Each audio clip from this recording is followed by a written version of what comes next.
Let's go to another question that's come in. In an investor deck, how early do I go into how product makes money? Is it after how it works? Yes. So it goes like this. So you want to write this down. You take the notes, or I'll get you the information. Problem, solution, market size, how it works, and then business model. That's literally how you go through. So your how you make money should be the fifth slide, because you think about the journey that the investor takes. Let me do it this way.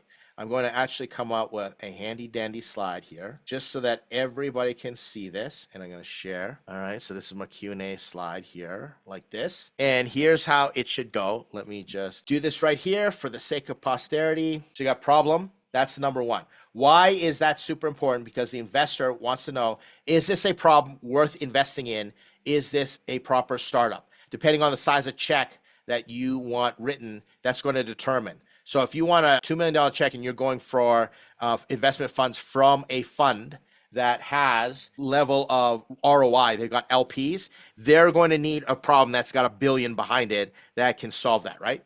And then you got solutions. So do I understand the problem? Is it big enough in terms of, is it a worthy enough problem? Do I know which direction you're going? And is your solution unique? It can actually solve the problem in a novel, insightful way. And are you actually solving the problem? Can you solve the problem? Is it time to solve the problem, right? And then you go to market size.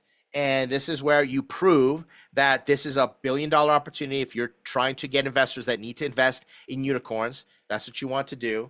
And then next, you want to explain how it works. You just want to get into straightforward. This is, all the features. This is step-by-step. This is the Uber experience. Just click your app, reserve your driver. The driver says, I'm coming, picks you up, then you pay online. And then you want to do business model. This is how we make money. And this is exactly what you're going to charge. Right? We're charging a subscription model. It's going to be $100 per seat. That might be what you're charging. And then if we really want to get into it, then we can talk about the other minimum slides that I typically like to see after the business model. You want to figure out, okay, do I have a go-to-market strategy? And then after that, you want to figure out competition. And then after that, you want to say team. And then let's make this even smaller. Then after that, you want to put traction. And then you want to have your ask. And so with cover slide and contact, it's 12 slides.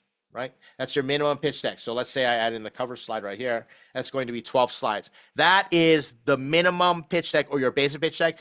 Some pitch decks are better, shorter. I've seen 6-slide decks that are awesome and usually has a lot of traction to it. It's just straightforward as far as introductory deck. But if you got these 12 slides, you're pretty much good to go with generally all the investors. If you're applying to Sequoia, Sequoia wants their decks a little different. If you're applying to some of these big companies, Y Combinator, they don't even want a pitch deck, right? You're going to be doing something different. But if you have a general grasp on all these slides, that's where you want to be. And like I said, this is where how it works, as per the question of the business model, goes smack dab right in the middle, because after you explain how it works, this is how we're going to make money. We're going to start charging for what we just talked about, how it works. So hopefully that answers your question. Thanks for sending that in there.